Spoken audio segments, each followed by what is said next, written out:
yang namanya mitigasi, kesiapsiagaan, terus ada tanggap darurat juga kalau misalkan bencananya udah terjadi, dan selanjutnya ada langkah recovery gitu ya. Kebanyakan pembangunan lingkungan ini dia hanya memikirkan dari segi ekonomi, tidak memikirkan dampak dari lingkungan itu sendiri. Ilegal yang belum memiliki izin, terus mereka mungkin menggunakan bahan-bahan berbahaya kayak metilmerkuri yang benar, yang dari Sabang sampai Merauke pasti dibantu gitu kan. Iya benar, artis, pejabat, wakil presiden turun, ya kan, turun langsung. Let's get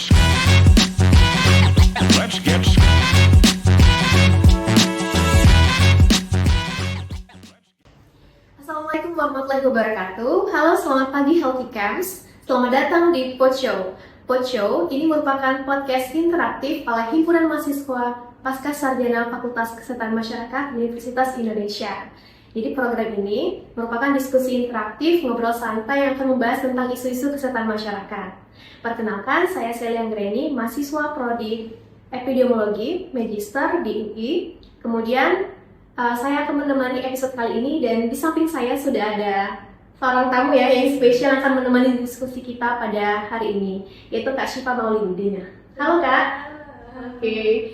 Nah, Kak Syifa ini akrab dipanggil Kak Dina, merupakan seorang mahasiswi Magister Kesehatan Lingkungan ya, prodinya Ilmu Kesehatan Masyarakat. Namun peminatannya counseling. Oke. Nah, kayaknya Kak Dina gimana, kalau udah siap nggak untuk diskusi yang santai? Siap, dan kita ngobrolnya santai-santai aja ya. Santai aja. Santai tapi walaupun serius. yang penting ilmunya dapat, tapi ngobrolnya lebih asik dan informasi edukasi dapat gitu. Oke, hari ini kita akan mulai dengan suatu fakta yang menarik. Menurut BNPB mencatat bahwa sepanjang 2023 lebih dari 90% bencana di Indonesia itu merupakan bencana hidrometeorologi seperti banjir, longsor, kekeringan, dan ironisnya banyak daerah yang punya sungai yang besar tapi malah langganan banjir dan krisis air bersih. Di sisi lain, menurut Kementerian PUPR, sekitar 60% sistem drainase perkotaan di Indonesia tidak berfungsi optimal karena buruknya perencanaan dan tumpang tindih kewenangan antar lembaga. Jadi, kalau regulasi sudah ada, kenapa sih sistem pengelolaan lingkungan kita masih amburadul? Nah, untuk membedah isu ini, mungkin langsung saja kita akan diskusi santai dengan Kak Dina. Oke, mungkin kita bisa lanjut ya Kak ke pertanyaan pertama. Jadi Kak, menurut Kakak, kenapa sih sistem pengelolaan lingkungan di Indonesia ini masih kacau padahal regulasinya sudah ada? Sebenarnya regulasi itu kan tokoh utama ya, karena dia secara pasti mengharuskan masyarakat untuk patuh gitu, karena Indonesia negara hukum gitu kan. Nah, tapi kenapa regulasi ini gak berjalan secara optimal gitu? Mungkin karena ada beberapa aspek. Mungkin kalau misalkan kita ngomongin kayak bencana hidrometeorologi tadi ya, bencana dari alam gitu. Kalau dari alam kan bukan sesuatu hal yang bisa kita prediksi, tapi bukan sesuatu hal yang bisa kita cegah gitu. Nah, sebenarnya ada beberapa langkah. Kalau dari siklus bencana itu ada yang namanya mitigasi, kesiapsiagaan, terus ada tanggap darurat juga kalau misalkan bencananya udah terjadi, dan selanjutnya ada langkah recovery gitu ya. Tapi sekali lagi, kalau misalkan dari masyarakatnya sendiri tidak patuh sekali lagi, terus bukan cuma masyarakat aja, bisa juga kalau misalkan masalah-masalah seperti deforestasi gitu yang besar gitu skalanya, itu kan mencangkupnya ke corporate gitu ya. Dan tanggung jawabnya tuh gak cuman dipegang sama masyarakat, tapi juga dipegang sama industri, sektor ya. Iya benar, sektor pemerintahan, dan masalah yang berkaitan dengan lingkungan ini tuh kebanyakan masalah besarnya dari sana, dari industri gitu. Karena mereka tuh punya porsi aku nggak mau ngomong melukai lingkungan gitu ya, cuman mereka porsi pencemarnya besar, dan potensi untuk mencelakai lingkungannya juga besar gitu. Maka diperlukan langkah-langkah selain regulasi itu, adalah kesadaran sih sebenarnya, kesadaran dari pemerintah dan kesadaran dari industri itu sendiri, pemilik industri dan sektor-sektor terkait gitu, supaya bisa mengurangi kerusakan lingkungan ya. benar mengurangi kerusakan lingkungan itu sendiri gitu.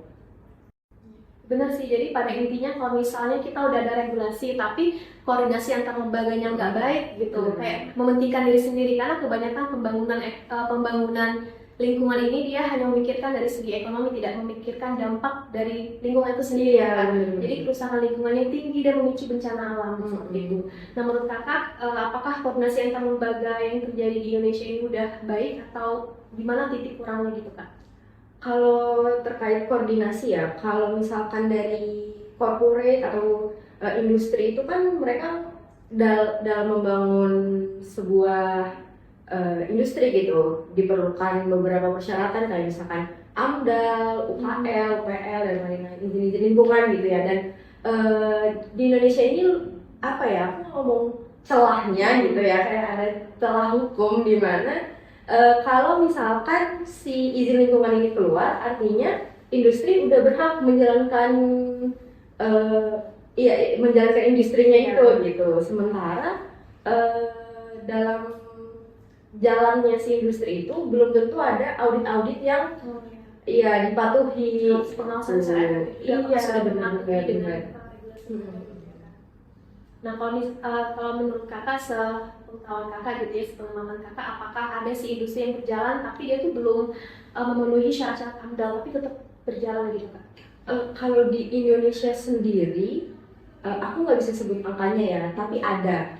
Tapi iya, karena kan di beberapa berita aja ada beberapa pertambangan ilegal yang nggak memiliki izin, terus mereka mungkin menggunakan bahan-bahan berbahaya kayak metil merkuri yang tanpa ada proses pemprosesan limbahnya, misalkan kayak IPAL dan lain-lain gitu. Nah, limbah-limbah yang dibuang langsung ke badan air dan udara ambien itu yang jadi apa ya, kayak faktor utama gitu. Iya, limbah lingkungan. Terus kalau misalkan dikaitin sama bencana sendiri itu kan kayak dari banjir atau longsor itu kan emang apa ya, kodrat alam ya. Alam gitu. Tapi kan maksudnya air hujan jatuh ke bumi nggak bisa. Iya benar. Tapi kan pilihan manusia yang di daratan ya bagaimana cara mengolah si air ini atau bijak gitu ya. Benar. Gimana menurut tanggapan kakak terkait banjir ataupun longsor yang baru saja terjadi kemarin di Bogor, di Bekasi yang besar-besaran itu kak? Ya, sebenarnya apa sih yang memicu terjadi banjir besar-besaran seperti itu kak? Nah, sebenarnya kalau ditilik dari hulunya gitu ya, masalah utamanya itu deforestasi. Kalau Jabodetabek itu kan hulunya ada di puncak ya. Nah ya, Bogor. Nah di Bogor itu sektor pariwisatanya sangat berkembang dan ada apa ya, aspek-aspek lingkungan yang mungkin tidak dipatuhi atau dilanggar atau izinnya keluar tapi dalam perjalanannya tidak sesuai begitu ya. Tapi hal-hal itu yang bisa membuat si air yang harusnya tertahan di pohon, tanah yang sekarang menjadi bangunan gitu. Nah, itu yang bikin bisa tertampung lagi. nggak bisa tertampung lagi. Akhirnya banjir. Iya benar. Oke, Kak, kalau kita lihat dari Undang-Undang Penanggulangan Bencana, menurut Kakak, apakah undang-undang ini sudah cukup untuk mencegah bencana seperti banjir? Dan ataukah justru hanya fokus untuk tanggap darurat saja, Kak? Kalau misalkan dari undang-undang ya, kalau aku pribadi, kalau misalkan undang-undang ini nggak menyalahi apa ya, pembuatannya nggak menyalahi konstitusi dan lain-lain gitu, kalau dari undang-undang penanggulangan bencana itu sebenarnya udah cukup dapat apa ya, mengatur perencanaan pencegahan bencana. Tapi tapi seperti biasa di Indonesia itu kan seringnya programnya bagus tapi implementasinya ya gitu kan. Nah di Indonesia sendiri itu kalau untuk aksi tanggap bencananya itu sebenarnya sudah baik ya, dan dengan segitu murahnya empati masyarakat Indonesia gitu kan, mudah banget gitu berempati kalau misalnya ada bencana pasti tangannya terulur untuk membantu gitu ya. Bantuan dari luar sana gitu. Benar, yang dari Sabang sampai Merauke pasti bantu gitu kan. Iya benar, artis pejabat, wakil presiden turun ya kan, turun langsung. Nah ya, cuman tapi kan dari cycle bencana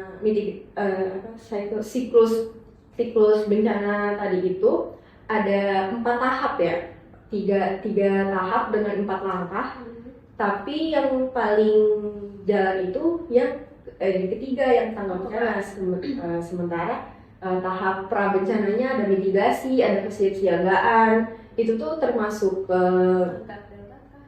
tanggap darurat. Jadi kita punya 3 cycle dengan 4 poin. Yang pertama itu ada mitigasi, kesiapsiagaan, terus tanggap bencana sama recovery. Nah, kalau dari mitigasi sendiri itu bisa kayak program-program yang dijalankan di sekolah seperti edukasi atau ada pelatihan. Beberapa sekolah tuh sekarang udah kebakaran itu. Iya, pelatihan gempa, pelatihan kebakaran ya, itu sebenarnya seru. Terus biar tahu bagaimana caranya kita melindungi diri sendiri ketika adanya bencana gitu. Apa aja yang harus disiapkan. Kalau misalnya kita punya tas darurat itu isinya apa aja gitu kan. Nah, selanjutnya di kesiapsiagaan itu baru perencanaan yang lebih komprehensif gitu. Dia bisa berupa perencanaan matang kalau what if gitu ya. What if ada bencana di sini tuh apa yang harus kita lakuin, sektor-sektor apa yang terkait, lembaga-lembaga apa yang harus turun tangan seperti dari BNPB, ada yang dari daerah juga, terus habis itu ada TNI, Polri, semuanya tuh ikut serta membantu tanggap darurat ini dengan porsi-porsinya masing-masing gitu. Jadi nggak ada yang menyalahi aturan atau jadi main bantu sendiri dan lain-lain. Gitu. Peraturan udah bagus banget ya Kak? Peraturannya udah bagus banget. Tapi yang Kak jelaskan tadi itu bagian dari perencanaan atau iya dari siklus iya bencana ini. Nah, untuk recovery sendiri juga di Indonesia itu udah bagus ya, bisa dilihat dari bantuan damkar untuk kemarin di banjir awal tahun ini itu kan benar-benar gotong royong juga rakyatnya untuk bantu bagaimana caranya supaya ekonomi dan kehidupan kita tuh kembali seperti semula gitu ya. Tapi mungkin kalau mau dibilang PR-nya itu ya di mitigasi dan kesiapsiagaannya. Gimana caranya supaya ini tuh dikenal sama masyarakat, nggak cuma segmented gitu, nggak cuma misalkan anak kesehatan masyarakat aja yang tahu atau anak K3 aja yang tahu. Iya, ini karena kan bencana nggak lihat siapa, nggak lihat di mana ya kan. Nah, dari situ aja kita harus benar-benar memastikan kalau langkah mitigasi dan kesiapsiagaan ini tuh ke akar rumput gitu lah istilahnya. Iya, jadi nggak cuma bisa dilakuin di sekolah, bisa juga dilakuin di masyarakat dan lain-lain.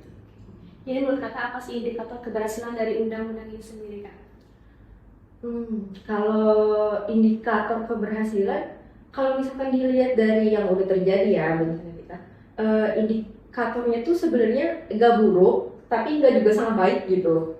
Nah, bisa dilihat dari hal-hal yang udah dilakuin pemerintah gitu, kayak pas banjir, pemerintah langsung turun tangan, air langsung dipompa untuk keluar ke sungai gitu, terus pintu air dan lain-lain. Ini bantuan dari pemerintah super mungkin. Nah, apakah indikatornya seperti kayak pengurangan jumlah korban atau bahkan menurunnya kerusakan lingkungan akibat banjir itu sendiri, kayak itu bisa menjadi indikator yang bisa itu juga bisa banget. Kalau misalkan dari banjir sendiri tuh kalau mau dibandingin dari kan kita ada istilah banjir 5 tahunan ya kalau di Jakarta gitu ya. banjir besarnya gitu. Iya, jadi ada banjir besar setiap 5 tahun sekali yang sebenarnya bisa terus dikurangi gitu. Iya. Mungkin itu bisa dijadikan indikatornya kayak apakah secara 5 tahun itu adakah penurunan jumlah korban gitu, apakah kerusakan lingkungan yang menurun gitu ya. Mungkin itu bisa jadi implementasi apakah dari undang-undang itu sendiri sudah baik dijalankan. Kalau kita bicara banjir dan krisis air nih Kak, sering banget kita lihat lembaga pemerintah ini saling lempar tanggung jawab. Nah, sebenarnya apa sih yang bikin koordinasi ini nggak jalan gitu Kak? Apakah masalah ego sektoral atau memang ada sistem yang belum ada sistem yang menyatukan gitu Kak? Kalau misalkan kalau sistem ya, aku mungkin nggak bisa ngomong banyak karena aku nggak ada di dalam sistemnya. Tapi kalau program itu udah banyak dan emang menyangkutkan beberapa sektoral gitu. Kalau misalkan tentang penanggulangan bencana gitu. Tapi kalau misalkan kita mau salah-salahan terus, ya kan? Kapan kita Berbenah ya? Berbenah, benar. Sebenarnya kalau misalkan dibilang lempar-lemparan juga sekarang tuh kalau misalkan aku lihat bencana besarnya terakhir kemarin itu ya, yang salah-salahan tuh lebih ke rakyat sih. Tapi kita nggak bisa menyalahkan rakyat karena mereka tuh apa ya, di sisi yang korban gitu kan. Mereka punya hak untuk merasa kecewa dengan menyuarakan pendapatnya gitu ya. Benar, menyuarakan pendapatnya kenapa bisa ini terjadi gitu kan. Iya, benar. Padahal pemerintah sudah punya budget sekian untuk melakukan mitigasi masalah ini, termasuk ke pengaturan isu lingkungannya gitu ya. Tapi dibandingkan untuk saling menyalahkan gitu ya, kalau di bencana yang kemarin itu lebih banyak yang proaktif ya, kayak misalkan tanggap daruratnya langsung turun baik dari kemarin itu kan yang besar di Jakarta, Bekasi, dan Bogor ya, korban paling banyaknya. Nah, dari pemerintah Jabodetabek itu saling membantu gitu ya. Misalkan kalau Jakarta yang sisi sebelah Jakarta Timur gitu ya, yang ada Jakarta Timur itu tuh banyak juga bantuan-bantuannya yang saling menguatkan lah gitu istilahnya. Iya, karena kita merasa memikul beban yang sama gitu. Iya benar. Dari pemerintah DKI Jakarta sendiri juga langsung tanggap membantu yang di Kampung Melayu, yang di Kampung Palan gitu. Nah, sebenarnya kalau misalkan kita terus melihat ke negatifnya juga, kadang-kadang tuh apa ya, jadi vibes-nya tuh ke bawah. Iya, dan kita jadi gitu kan. Benar, dan jadi kita nggak bisa melihat solusinya kemana. Iya, kita tuh kalau ada masalah harapannya tuh kayak yaudah solusinya apa gitu kan, biar banjir ini cepat berhenti gitu kan, daripada salah menyalahkan gitu ya kan. Kalau menurut kakak kayak yang terjadi seperti banjir, longsor itu apakah harus ada statement dari pemerintah bahwa oh terjadi bencana gitu kan? Kalau menurut aku harus diakui bahwa memang ini bencana, dan mereka harus bisa diseminasi itu ke masyarakat bahwa flow-nya di mana, salahnya di mana, apakah ada salah di hulu, ataukah ada salah di drainasenya, ataukah ada salah di misalkan peringatan dini dari BMKG yang gak sampai di masyarakat. Iya begitu. Kira-kira kayak bantuan ataupun proses mitigasi gitu dari bencana itu sendiri beda nggak sih Kak, antara setelah diumumkan bencana atau oh ya ini udah banjir aja, longsor aja gitu? Hasil akhirnya yang akan berbeda gitu. Gimana tuh Kak? Iya, misalkan kalau peringatan bencana sejak dini itu dikasih tahu ke masyarakat gitu, diberitakan itu pasti masyarakat siap-siap gitu. Nah, aku sih dapat beberapa info dari teman-teman aku yang korban banjir kemarin juga. Nah, kalau mereka itu malah yang dapat infonya itu dari WA grup ke WA grup gitu. Iya, jadi BMKG kan udah ada aplikasinya ya, gitu ya. Iya, udah sistem deteksi bencana gitu. Tapi untuk sistem deteksi beberapa bencana itu memang responnya agak lambat. Tapi kita udah bisa hargai ya usaha mereka gitu untuk memperingatkan kita gitu. Misalkan kalau misalkan banjir gitu, mereka tuh udah info misalkan pintu air yang di Bogor udah siaga 1 gitu. Nah, yang di hilir harus siap-siap gitu. Iya, jadi keren sih Kak sistem. iya beberapa apa ya, beberapa wilayah yang memang udah terbiasa banjir gitu. Mereka udah siap-siap untuk mengungsi, untuk mengamankan barang-barangnya dan keluarganya. Oke, jadi kita ingin tahu juga nih Kak, sebenarnya infrastruktur air kita ini memang nggak siap atau dari awal memang nggak dibangun untuk tahan bencana Kak? Kalau untuk infrastruktur sendiri, ini kalau misalnya kita ngomongin Jakarta ya, di Jakarta itu udah ada beberapa infrastruktur untuk drainase air yang besar gitu, seperti kanal, waduk, terus sumur-sumur resapan air, kayak ruang-ruang terbuka gitu. Tapi kan kita nggak bisa lihat yang kota-kota besar aja ya, pasti Jakarta itu kan jatuhnya hilir. Iya. Nah ya kita mesti lihat di hulu dan di perjalanan air tersebut gitu. Kalau misalkan dari daerah resapan airnya sendiri itu seiring berjalannya waktu emang makin berkurang gitu. Kenapa? Karena ya pertumbuhan penduduk, terus kebutuhan untuk membangun daerah-daerah penyokong Jakarta gitu ya, kayak Bekasi, Depok dan lain-lain gitu kan. Sungai-sungai yang mengalir di sana itu kali Bekasi ya utamanya yang penyebab utama banjir musim kemarin itu, alirannya itu di sekitarnya udah banyak banget komplek-komplek penduduk dan aku gak bisa bilang kalau itu privatisasi lahan gitu ya, cuman adanya begitu gitu karena dijadikan sebagai sektor kayak ruko-ruko, untuk menyokong kebutuhan ekonomi yang di Jakarta juga gitu. Itu bisa jadi salah satu penyebab dan banjir itu sendiri. Karena daerah resapan airnya kurang ya Kak. Jadi bukan aliran airnya tidak tahan bencana gitu ya, tapi karena daerah resapan airnya udah kurang banget. Iya, kalau kota besar gitu ya. Iya, kalau drainase sendiri tuh di Jakarta terus diperbaiki, tapi memang kalau misalnya kita lihat ke gang-gang kecil gitu ya, itu memang drainasenya tidak optimal. Tapi air yang mengalir di sana itu biasanya dialirin ke drainase besar yang ada di gang-gang besarnya gitu. Kayak ada beberapa alur drainase gitu, dan itu yang misalkan di seperti tempat padat penduduk, ya tempat padat penduduk itu kan membangun drainase besar aja gak muat gitu karena kanan kiri depan belakang rumah semua nih ya kan.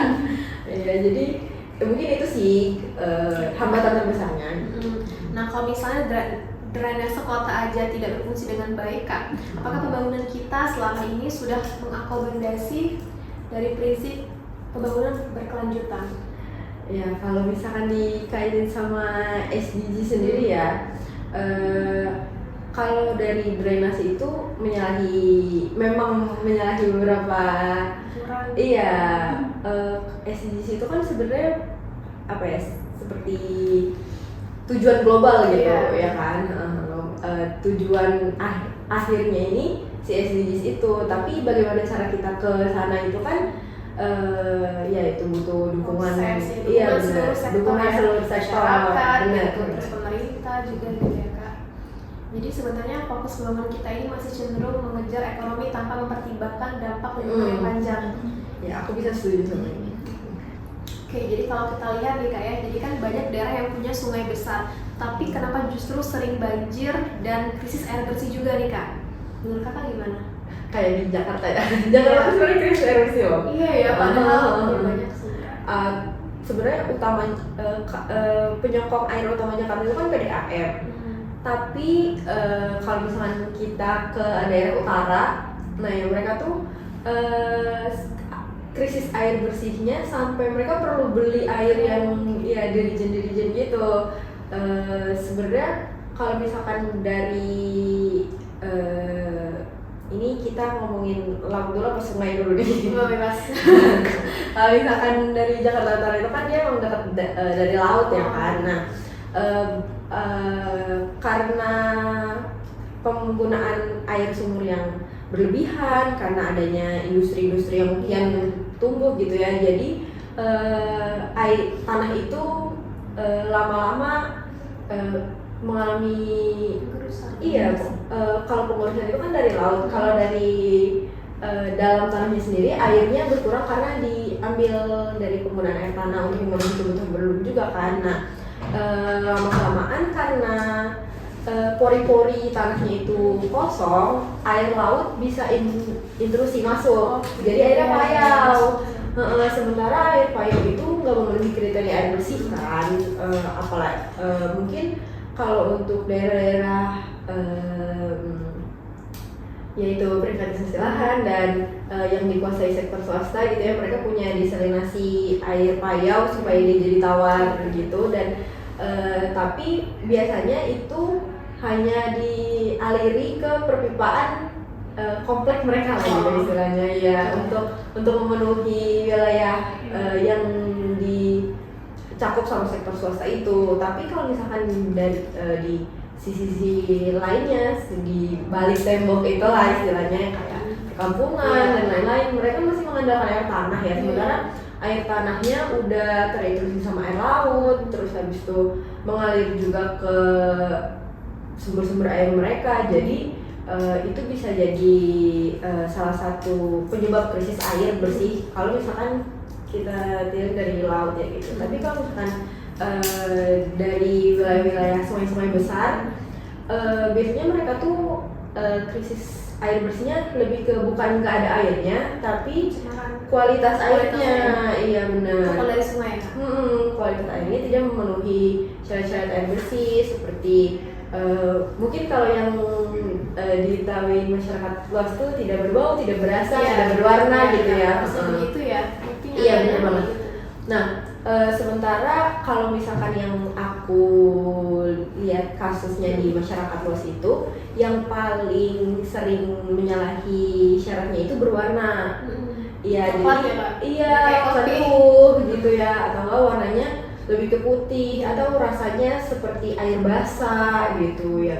Jadi kalau misalkan airnya ada tapi nggak bisa digunakan untuk minum gitu kan, jadi lebih ke itu sih krisis air bersih. Jadi kalau misalnya krisis air bersih dan kualitas air tidak baik gitu ya, kalau misalnya kita kan ada kayak perkampungan, mungkin mereka nggak sanggup kan untuk kayak nyambung PDAM atau harus beli galon terus gitu kan. Nah, apakah itu aman tidak untuk dikonsumsi misalnya meskipun udah dimasak pakai air mendidih gitu Pak? Iya, kalau misalkan air mendidih itu dia lebih ke hanya mengurangi resiko secara biologis gitu. Tapi kalau misalkan dari secara kimiawi itu, kimia itu tidak bisa dihilangkan mau direbus atau sampai kering, airnya sampai berbuih-buih juga nggak bisa dihilangkan, tapi bisa dihilangkan dengan larutan klorin gitu atau pembersih. Iya, tapi kalau misalkan udah kita larutkan dengan klorin, dia mungkin akan menjadi jernih gitu, tapi dia tetap nggak bisa dipakai buat minum. Nah itu jadi kita minum. Iya, itu kenapa PDAM aku pernah dengar waktu kita kelas Lingus Globe, bukan perusahaan air minum tapi perusahaan air mandi. Iya, jadi airnya cuma bisa buat mandi aja kan, sayang banget ya. Iya, harus harusnya bisa keduanya gitu. Harusnya bisa kayak kalau di negara-negara maju kan kita pipe water gitu ya. Sebenarnya kita bisa mengarah ke sana, tapi mungkin di masa depan kali ya. Iya, butuh proses yang sangat panjang untuk banyak harus dibenahi. Oke, karena kan kita tadi udah bahas ya kan tentang daerah perkotaan dari Jakarta dan sekitarnya gitu kan. Sekarang kita beralih ke daerah 3T. Di 3T itu daerah tertinggal, terluar, dan terdepan. Nah, jadi kenapa sih Kak di wilayah 3T ini bahkan saluran air dasar aja kadang nggak ada gitu kan? Jadi sebenarnya siapa sih yang bertanggung jawab atas masalah ini? Iya, kalau untuk di daerah 3T tadi itu ya sebenarnya masalahnya lebih ke akses sih. Karena mereka itu kan daerah yang apa ya, bisa dibilang jauh gitu dari akses ya. Iya, benar-benar transportasinya gitu ya. Sementara Indonesia sendiri itu kan negara kepulauan gitu ya. Dari satu pulau ke pulau lainnya harus diakses dengan berbagai moda transportasi dan dengan berbagai problem yang harus mereka lewati sampai mereka sampai di daerah 3T itu ya kan. Kalau misalkan dari saluran air dasar aja itu kalau misalkan kita cari siapa yang bertanggung jawab, aku bisa bilang itu udah pasti tanggung jawabnya pemerintah. Kenapa? Karena yang punya kuasa dan yang punya power untuk melakukan itu pemerintah. Meskipun ada beberapa NGO yang Bantu ya. iya benar-benar ikut Volunteer turun mungkin. iya volunteer dan lain sebagainya, lembaga-lembaga swadaya masyarakat gitu. Tapi poin yang paling besarnya adalah di pemerintah, karena pemerintah tuh punya dasar hukum, mereka punya kewajiban untuk melakukan hal itu gitu. Jadi dengan uluran tangan pemerintah itu daerah 3T itu pasti lebih mudah untuk menjangkau air bersih, terus akses ke sanitasi yang layak dan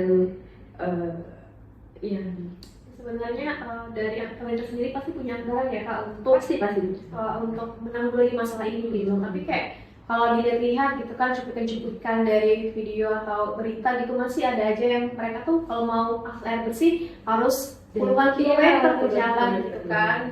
Belum lagi mereka airnya kan kurang bersih gitu kan, berdiri di sana lama-lama kena malaria gitu kan, nyamuk gitu kan.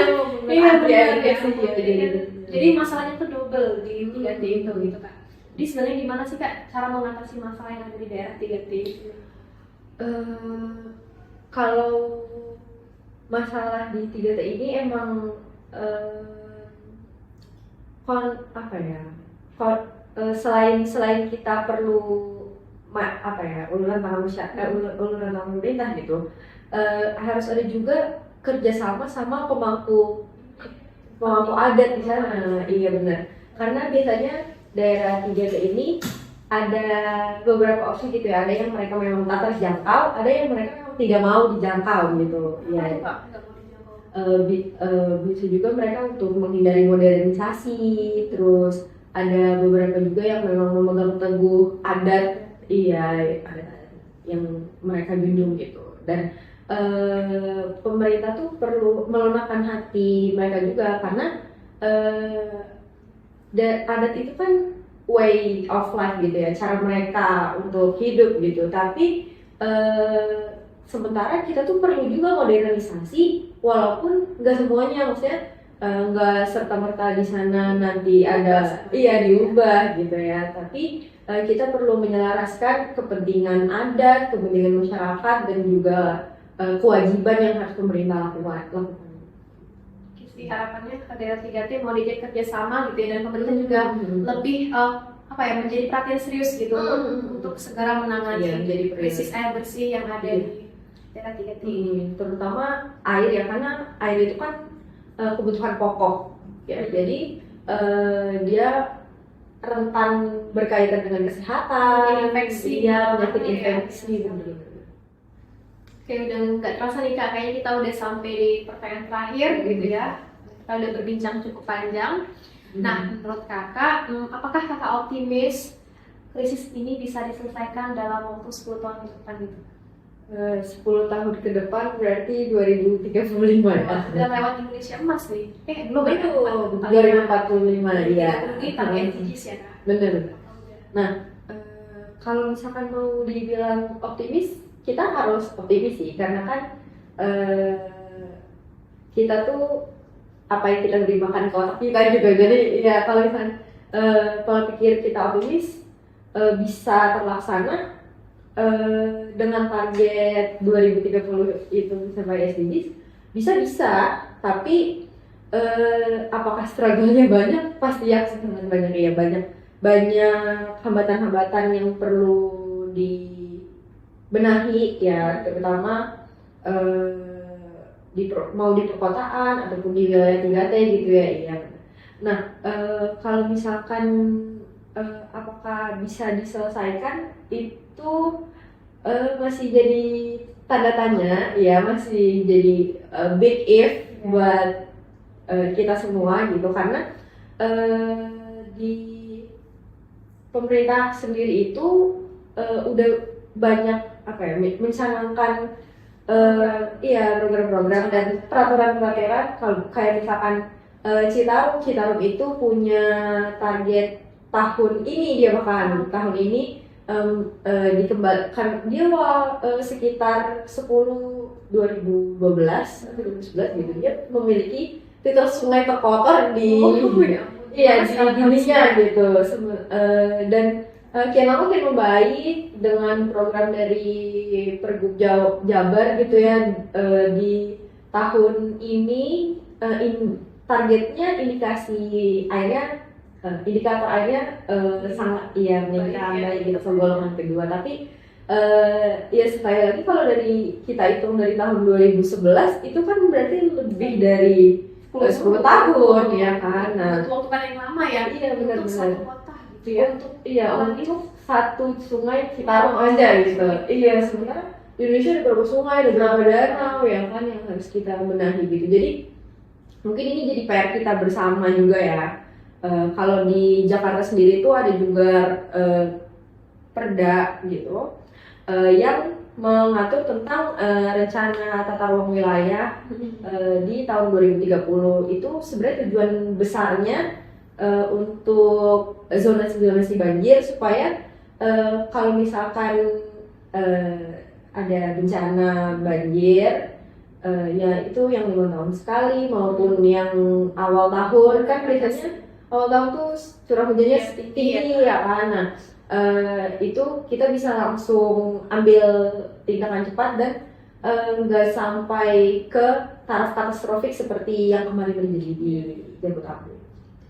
Oke Kak, berarti sebenarnya kita tuh harus optimis dulu ya, harus selesai. Pasti. Tapi kalau dari cerita kakak tadi memang banyak banget yang harus dibenahi. Namun ya kita yakin aja mungkin akan terjadi kemajuan yang cukup signifikan. Namun kalau mau selesai 100% ya siapa yang tahu gitu kan. Yang penting yakin aja dulu. Oke, kita udah masuk ke sesi closing nih Kak. Teman-teman udah ngobrol santai udah banyak gitu ya Kak. Sebelumnya aku mau ucapin terima kasih banyak kepada Kak Dina. Iya, makasih juga udah diajak ngobrol-ngobrol di sini. Alhamdulillah ya Kak, ini selesai juga dan terima kasih untuk informasi yang bermanfaatnya. Harapannya para healthy camps ini dapat teredukasi dengan baik dan bisa membuka mata teman-teman bahwa pentingnya tata kelola lingkungan yang serius ini dan kolaboratif seperti itu.